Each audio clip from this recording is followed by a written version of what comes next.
Thanks, Sangeeta, for actually bringing this voice out from the ground. We have Ashish with us. Ashish, can you hear us? Can you speak once just to test your mic? Yeah, of course, I can hear you. Perfect. Thanks, Ashish. But before we get on to the next presentation, I'm getting a lot of comments, and it's all thanking Sangeeta for actually bringing this voice out. One curious question that is coming out is when you meet so many teachers who are actually rolling up their sleeves and trying to embrace technology to address the situation where schools are locked down. What's that one trend that you're picking up? What is that one big challenge that you're seeing when you're engaging with so many teachers? And then I'll bring Ashish in very quickly after you answer that.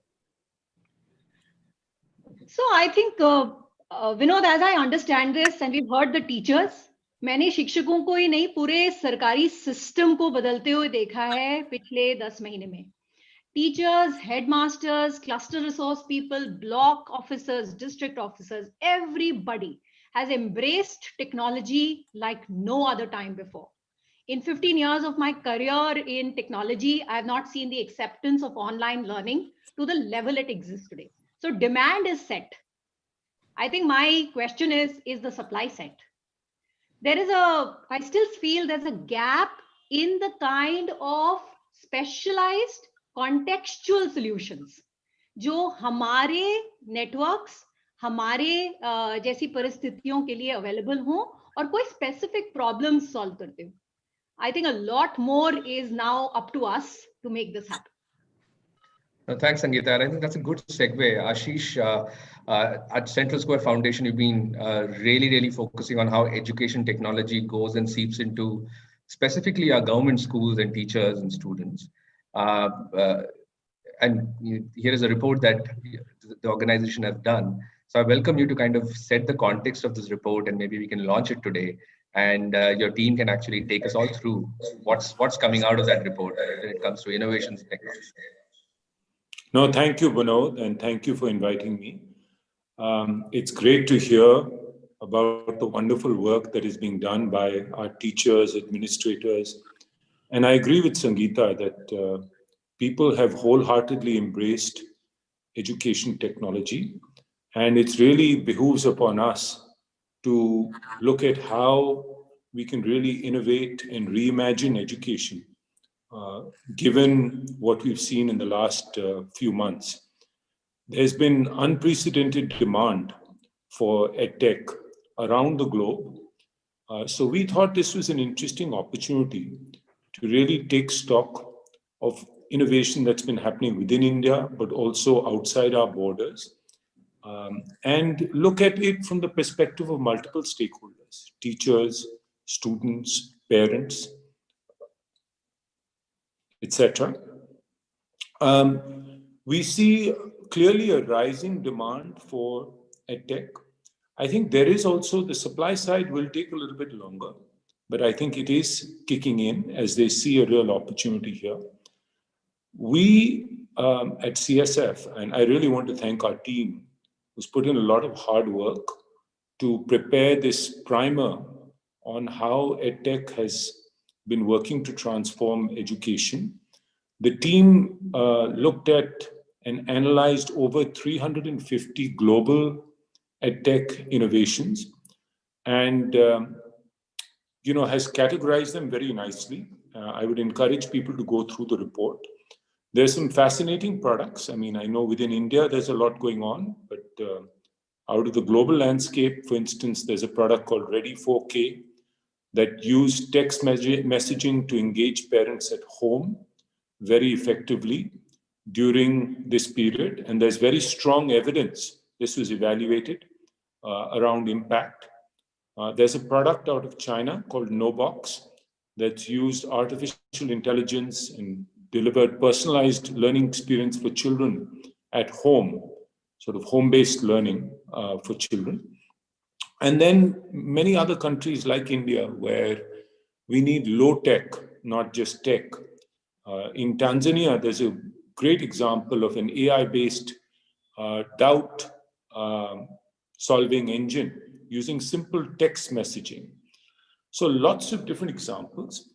And I would really encourage people to look at this report. And to access this report, you can use the links in the chat window. The report cover, I think, will be flashed across the screen, and the link to the report, database, microsite will be shared in the chat window at this point. Yeah, so maybe I'll just add that, this is obviously, I believe, a Sputnik moment for EdTech to really play a role in revolutionizing teaching and learning. I think we've seen some estimates that the EdTech market, there's a GSV Ventures report, global market would hit about $500 million by 2026. Since COVID, that estimate has been revised upwards to $1 trillion. So this is education. Technology has been much talked about. I think the evidence is becoming stronger, and the market is going to be much deeper than we thought. It's not just for India 1 or the developing world, the top tier, but really for the next few tiers as well, because smartphone penetration is ubiquitous. So within India itself, we believe that there's a $2 billion opportunity by next year itself. And this will continue to grow as we go forward and deepen from India 1 to India 2 to India 3. And more products will be created and more evidence will be built as we go along. That many states have responded with very interesting programs, and I think there's deep learning from those programs. Madhya Pradesh conceptualized the CM RISE program, a holistic learning program for 3 lakh teachers in the state. We've seen that Himachal Pradesh, through its Har Ghar Pathshala program, used WhatsApp-based assessments powered by Convigenius, another partner. And there have been many other states. Kerala has been a pioneer in EdTech, and they've had 16,000 schools fitted out with high-quality digital classroom tools. And KITE has been working with the SCIT in the state. I can go on and on. I know many states have done lots of innovative things, and maybe the panel can dwell on this further. So, Gauri, over to you. Great, thank you, Ashish.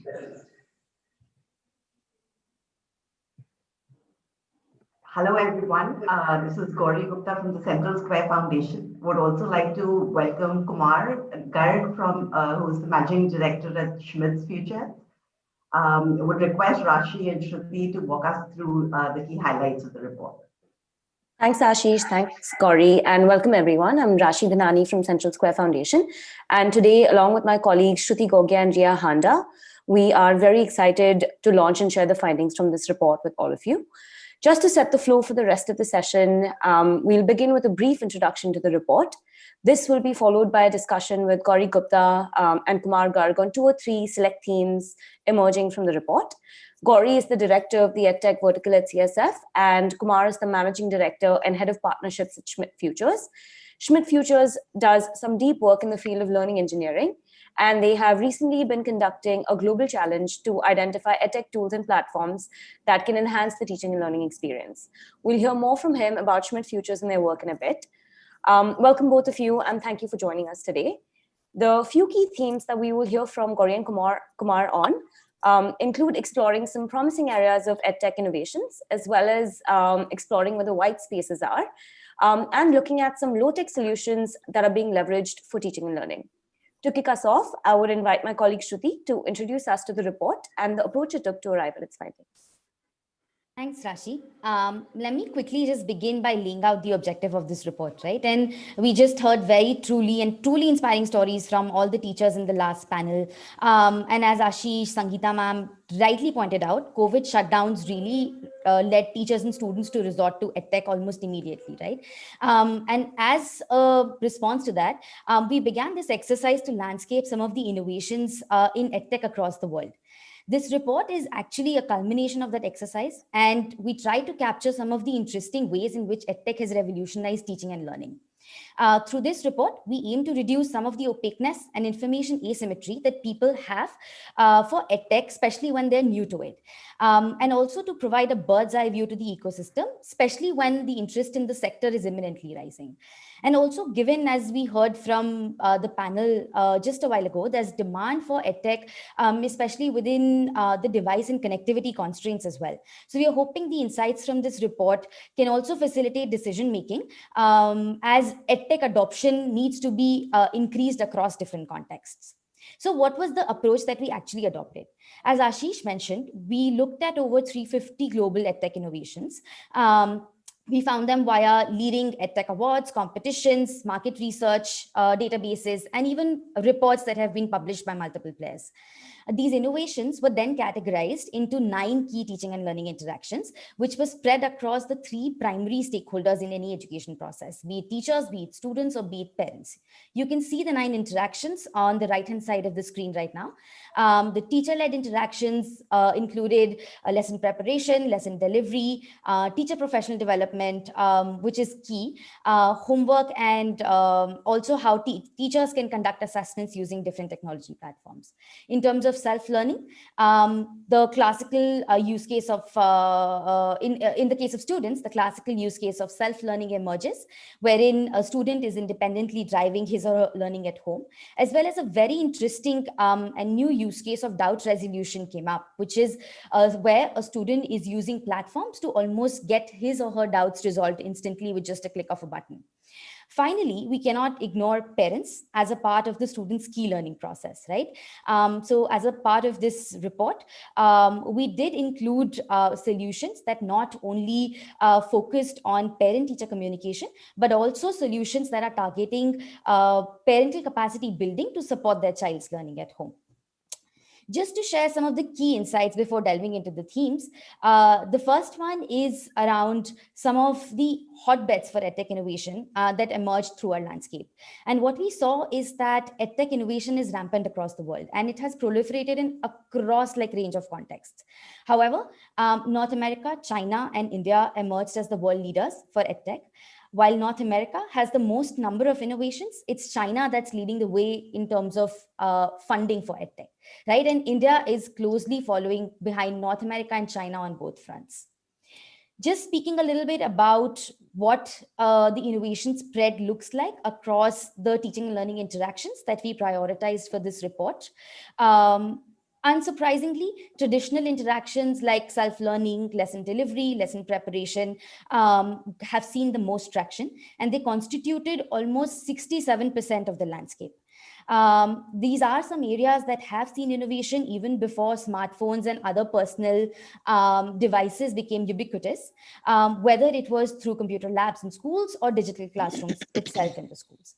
However, some interactions we saw need more fuel. As you can see towards the right-hand side of this graph on the screen, teacher professional development, parental participation have lacked funding and are in a dire need of innovation support. This is particularly interesting given the fact that TPD and parental participation have also seen some evidence.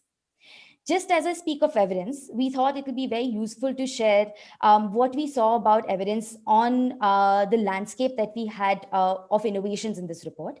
As you can see from this graph, a lot of innovations in our landscape did not have rigorous experimental studies backing them. However, the kind of evaluation that does exist, it's led by product company conducted internal evaluations, but there are also around 10% of the innovations in the landscape that have been evaluated through randomized controlled trials or other experimental methods, and most of the studies that we found had showed positive impacts on student learning outcomes, as well as other outcomes like social emotional learning for students. Interestingly, while there are a handful of studies on traditional interactions like self-learning and lesson delivery, it is the parent-focused interactions that have been seeing some research momentum, and that's a very, very recent phenomenon. So I would like to end by saying that we are, as Ashish was saying, as we heard from the last panel, we are almost at a Sputnik moment for EdTech, and really we should try our best to sustain the momentum going forward. Thanks, Shruti. So as the first theme, we'd like to throw some light on these emerging technologies and their potential to disrupt the education space. we are seeing that some teaching learning interactions are being shaped with a lot of force. The number of innovations in the homework and doubt resolution categories have seen exponential growth in the recent past, as has the magnitude of funding that these interactions receive, as we see on the graph here. They've also been able to see massive scale, led primarily by China. The collective reach of the 4 homework products in our landscape from China is about 470 million users. And similarly, the 8 providers of doubt resolution from China serve about 1.7 billion users. As we hear from in the teacher panel today, blended learning is becoming a way of life. And there is a need to seamlessly extend learning from home to school and empower students to problem solve independently.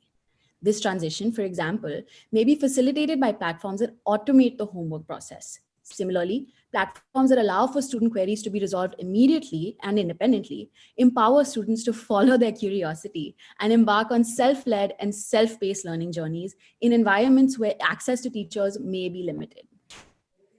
For homework, primarily a teacher-led activity, technology is attempting to automate the administrative tasks of creation, dissemination, compliance, and correction. While there are platforms that address almost singular elements of this process, as we see in categories A to C, what was really exciting was the emergence of some really advanced integrated homework platforms in category D. These platforms leverage technologies such as artificial intelligence, machine learning, and image recognition to support teachers by not just making it easy to assign and create personalized homework, but also by accurately analyzing and correcting it, even when it's completed on paper. Without having to spend so much time and effort on creating and correcting homework, teachers now have a plethora of data to help them accurately understand where their students are. We are also seeing some really interesting technologies being deployed for doubt resolution on the right side of this slide.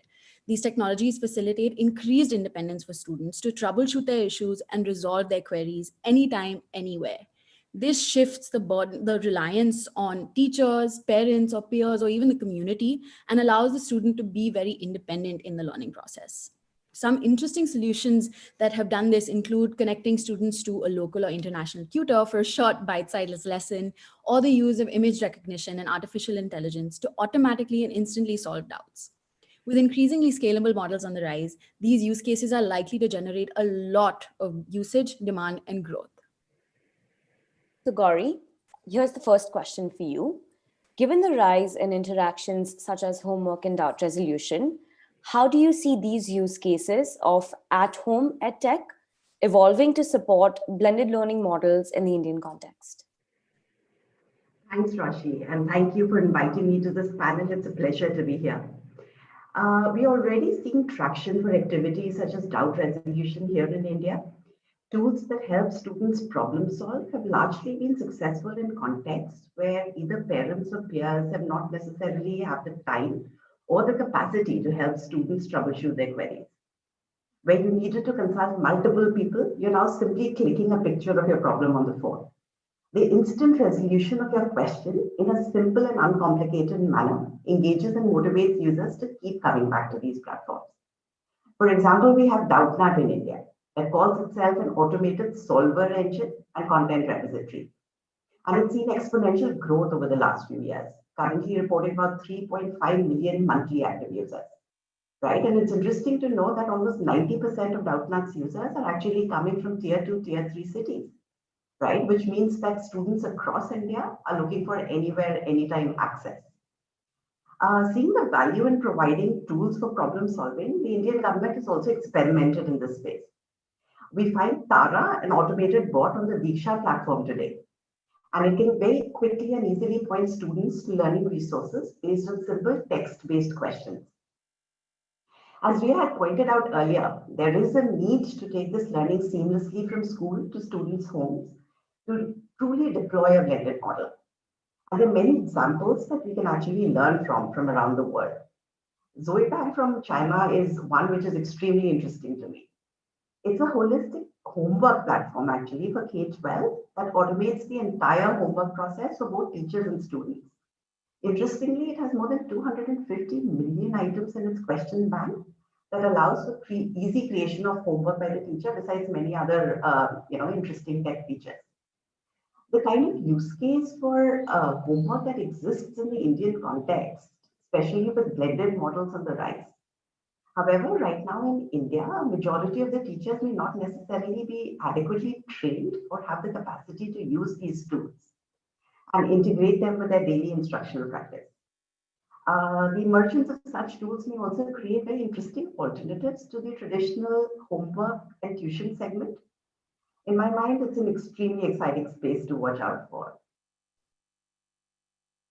Thank you, Gauri. I think that's some very innovative tech, and look forward to how that evolves in the Indian landscape. Kumar, the next question is for you. Huge bets are being made on emerging technologies such as artificial intelligence and machine learning. Through your work at Schmidt, and do share a bit more about Schmidt's work, what are some insights you've gleaned on how entrepreneurs or product companies should leverage these technologies for learning? Well, it's wonderful to be with everybody. I'm coming to you from Washington, D.C., which has been the scene of a lot of news. But I'm glad to be talking about human flourishing rather than human decline. I think, well, I want to first just sort of like applaud Ashish and Gauri and the whole CSF team for, I think, putting this report together. I think too often we just sort of jump into problems rather than actually doing the field scans to figure out what's actually out there in the world. And so the benefit of actually doing this work, I think, will be a real value to the whole field. And so I'm hugely appreciative that they're doing it. So Schmidt Futures is a pretty young entity. You know, my background is as a policymaker. I served for President Obama in the White House Office of Science and Tech Policy and worked on educational technology issues throughout that time period.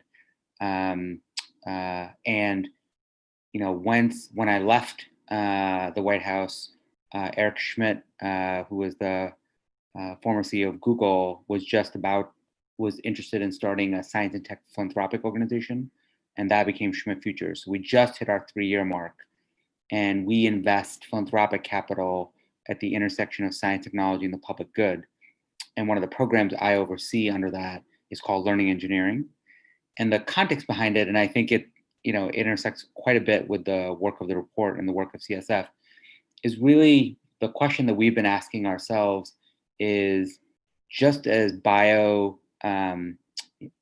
computational biology is the integration between the field of, you know, biology and biotechnology and computer science, where you're actually approaching questions of, you're not reinventing biology, but you're just using much more data intensive approaches to develop new ways of figuring out disease paths and new therapies. What are ways that, you know, as more learning happens online and we can start to use these intensive data approaches, we can actually approach questions around what works and new methods of learning from a highly computational approach. And the thing that sort of jumps out to me about the homework examples and about some of these examples is that there's just like when you actually take a step back, there's just so much we don't know. So I'll give like a basic example. So there's a ton of research literature on this idea of spaced repetition.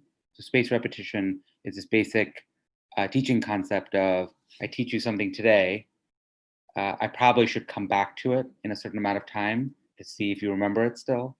And so when should I re-emphasize it? Should I re-emphasize it tonight with the homework I assign you? Should I come back to it in a couple days? Should I come back in a week? All the research says, you know, coming back to it helps it transfer into learning, into long-term memory. But when should I do it? And if you actually look at all the papers that have been written, nobody actually knows because you actually need to test that idea for lots of students in lots of different experiments, because depending on what your prior knowledge is, your misconception, that might actually be an algorithmic approach. Depending on what we know, there's a range of different options. And so the fact that most learning science research happens with 60 students in one classroom or a couple classrooms, you're just not getting the volume to actually figure out where these strategies work and in what modulation.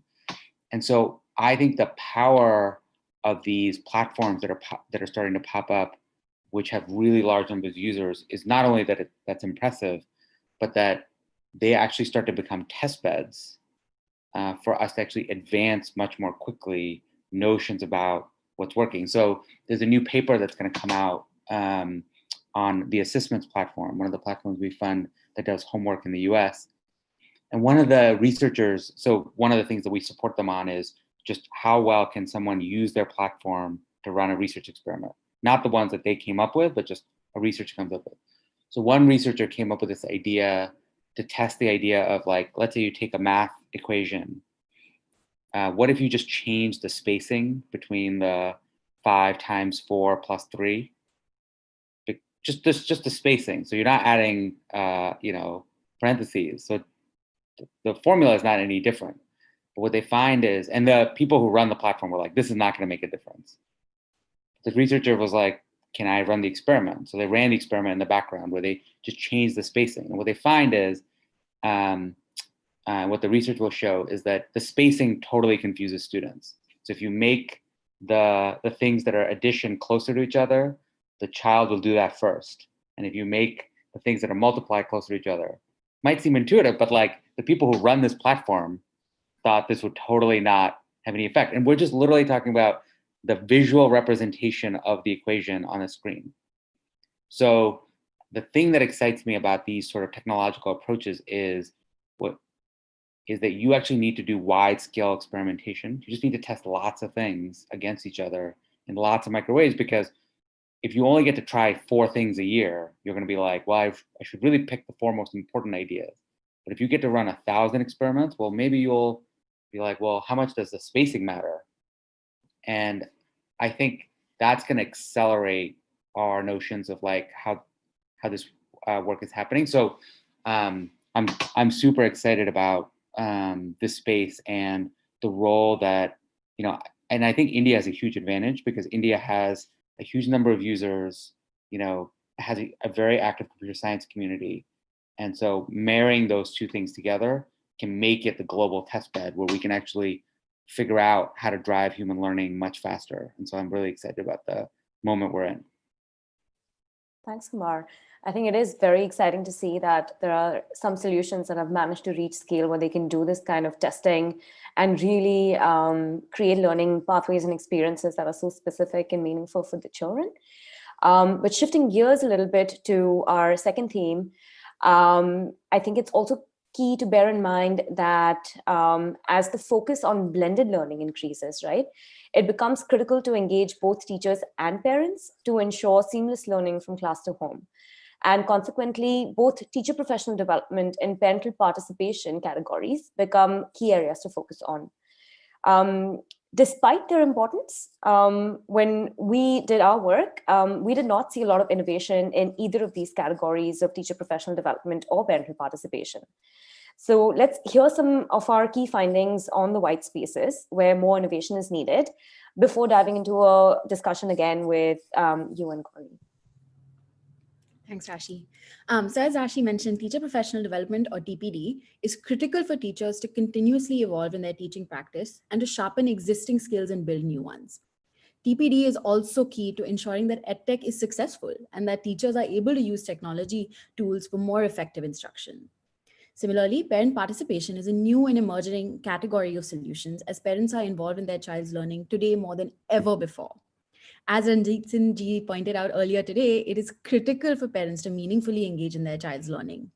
Evidence suggests that this has a significant impact over a lifetime, and not just a child's academic outcomes, but also socio-emotional outcomes.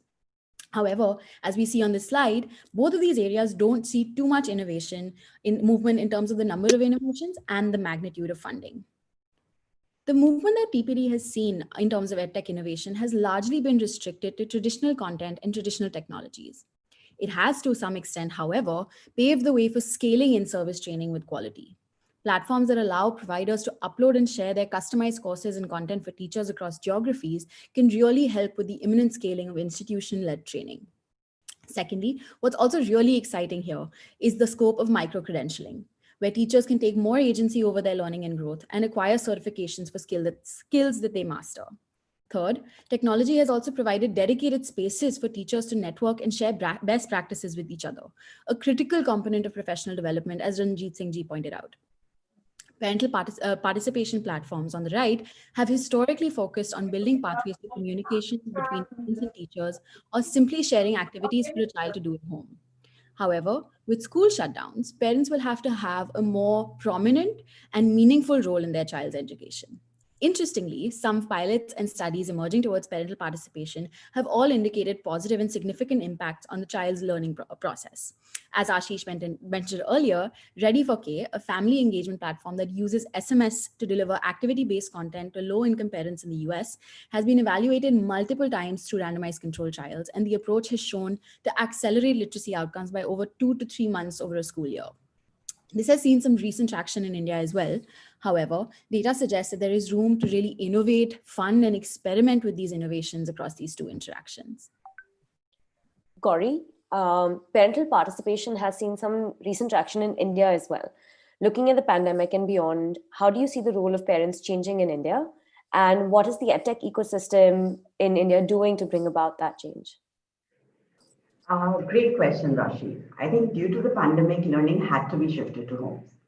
And it's very likely that in the coming year as well, the number of teaching days will be limited.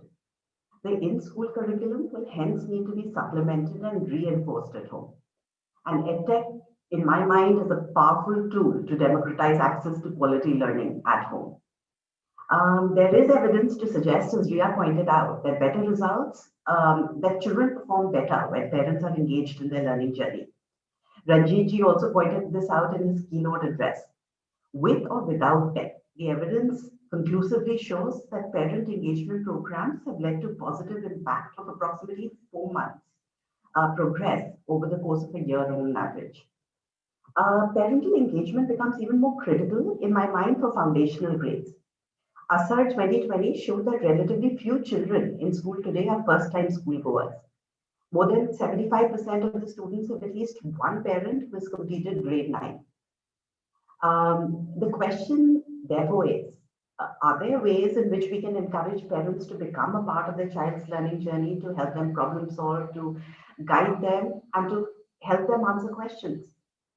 The digital divide has been a major concern during the pandemic, but the trends of device penetration at a household level are definitely encouraging. Parents hence become these very critical gatekeepers for device access for students at home today. It is therefore imperative to engage them, help them feel empowered, and build their confidence in the use of technology to teach their kids. And we have come across 2 different approaches being taken to ensure that at-home learning is possible and meaningful for children from low-income backgrounds. One is to ensure that quality learning content that is engaging, adaptive, and personalized for the children exists and is made available to the students. The other approach focuses on ensuring that parents feel empowered and are providing the appropriate nudges to their children to engage with these solutions at home. Solving for adoption and distribution for B2C in India is a tough and challenging issue. However, we've begun to see some very interesting hypotheses emerge, and let me briefly just talk about 1 or 2 of them.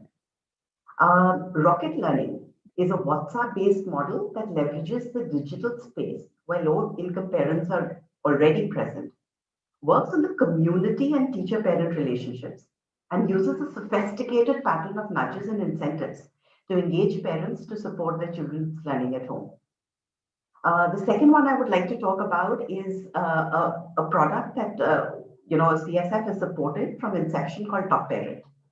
This is an app that not only aggregates and curates high-quality EdTech solutions, but also creates engaging material on the app to increase parents' own capacity and confidence to engage with their child. Similar to Rocket Lab, it also nudges parents into behaviors that support home learning. Another interesting model is Sarthi. Here, what we really see is the community effects come into play, where local members of the community engage parents to support their children with learning and practice materials to complete at home. And while we find that technology actually stays in the back end, it enables Sarthi to provide the right level of challenge for the children and support parents and children with resources as they need them. In conclusion, I would say that home learning for low-income students will become a noticeable proportion of their overall learning experience. We hope that parents will drive this change in a country like India, where we have strong cultural and social reasons to invest in our child's education. More innovation will occur to support parents to get educated and involved and eventually become better, more discerning users of ed material, tech or non-tech, in and outside school. It is our hope to see low-income parents have a larger voice in the conversation of their children's learning, as we see it happen in the middle and higher income communities. The positive externality of increased engagement is extremely tempting. We may see improved practices and accountability system-wide over a long period of time, I believe. Thanks, Corey. Those are some very exciting hypotheses and innovations generating traction on the ground. And it's encouraging to see that parents are getting focused attention. Let's turn to our teachers. Kumar, US has had a longer journey experimenting with EdTech and creating solutions specifically for teachers. However, EdTech tools for teacher professional development have evolved relatively slowly. What are some exciting directions that you think tools for teachers overall or for teachers PD can take? Yeah, no, it's a great question. I would say, this is one of the areas where COVID, I think, has a potential to really reset expectations. Part of the reason I think is, in the US context at least, schools of education and teacher training has sort of lagged what people consider best practice. So even as the field will develop, some of the top education schools will be developing various practices. If you then track how well they spread through the system of teacher professional development, there's a huge lag. But over the past year, all teacher professional development has moved online. And I think one question will be, what models get tested during this year or 2 years or multiple years that are now sticky and people actually prefer them. So just as lots of things are going to have this, now that I know how easy this is, maybe I'm going to stick with it. So I think that's going to be one question. I think the second question is, there's a generational question of how you were trained into becoming a teacher. And so I think younger teachers come in with a lot more availability and access to tools, and sort of the idea that you're going to be getting a bunch of this training online. Just in the US context, the growth of online learning at the higher ed level has really surged. And so if you go back 10 years versus now, I think a third of all basically course enrollment in the US at the higher ed level has some online or blended element to it. And this is before the pandemic. So it slowly had this huge, and so that's going to flow into teacher professional development, which is usually happening at university. I think the exciting or interesting thing for me is that teacher professional development has been very hard from a research standpoint to know what's working. So in a classic in-person model, most experiments in teacher professional development have not shown to have that much impact. I think with an online model, you can just bring a much more of a learning engineering approach and test lots of different formats, and then track those teachers as they then teach and see if those experiments ended up actually having an impact on practice and then on student outcomes. So I think that has a potential to create a lot more flow back into what good teacher professional development looks like. It has, if you're an entrepreneur, I think both parents and teachers are pretty good markets. They're not good markets in the sense that, at least in the US context, teachers don't have that much working funds to be able to go out there and buy their own professional development. But on the other hand, school systems do. So the US, I think, collectively spends $2 billion a year on professional development. And so it's a good amount of resources. And so, and it's not that there's some industry leaders that are just way better. I think it's all okay. It's not amazing. And so I do think for entrepreneurs who want to sort of tackle the market, there's a lot of room for new ideas. One thing that I think is interesting is that one idea I know people are experimenting with is what are ways that you can actually develop these learning systems where the teacher professional development is its own value add inside the system itself, which is to what extent can you actually expand teacher practice by the way that they're interacting with the system. So often these systems are designed with like the student at the center, and then the idea is the teacher is the coach, and you just sort of take the teacher as a given. But you can actually say, like, how are we actually measuring for how well these systems are actually increasing teacher confidence, teacher knowledge, improving teacher practice, the teacher as user of the system. And so, you know, that as a modality is still underdeveloped. Most systems that you come across don't spend nearly as much time on the teacher mode as they might on the direct to student. And I think there's a lot of value actually from the outcome side if you're actually improving the teacher piece of it. And so it's always glass half full, glass half empty. The fact that I think there's less happening here might actually suggest that there's room for new innovators to come forward with interesting ideas. No, great. Thanks, Kumar. You know, as you've already said, I really do hope we see more solutions that build for the teacher specifically. It's critical that the context for which an EdTech tool is built is married to, the context in which the EdTech tool is deployed. The final theme we wanted to explore in the discussion today was how low-tech solutions are impacting teaching and learning. In interest of time, without going into too much detail, our study highlighted that though most solutions need at least a smartphone to be accessed, very interesting solutions for low-tech, such as TV, radio, feature phones, were popular for interactions such as learning, lesson delivery, and self-learning, right? One of the most interesting use cases we saw was the deployment of artificial intelligence on SMS for a conversational style self-learning experience for a child, or also to help a teacher deliver instruction. Kumar, the final question for this session is for you. As a result of the pandemic, what are some of the most innovative solutions of low-tech solutions that you saw emerging around the world? I mean, the one that I personally find the most interesting is just texting, which is a lot of behavioral scientists are really interested in texting as an intervention because most people have phones. The features of the phone don't really matter. You have really good response rates, and there's lots of experiments. So texting to help people apply for scholarships, texting to get them to do various activities, texting for medication adherence. There's a lot of sort of interest in those experiments seem to really show some value. And so the idea that texting might be its own modality, I think is really powerful. And I think it's just, people are early. And so there's I think a lot of room to sort of say, how could you integrate it into your existing plan of attack, but also what might be ways for it to reach students that may not otherwise be interacting with the work. Great. No, thanks, Kumar. And thank you, Gauri, for some riveting insights and taking the time to be here today. It's exciting to see more and more examples of how tech is supporting our learners, teachers, and parents during this difficult period and hopefully beyond. With tech, we can reimagine a world where parents are engaged in their child's learning, teachers can focus on what matters, and students have the right support every step of the way.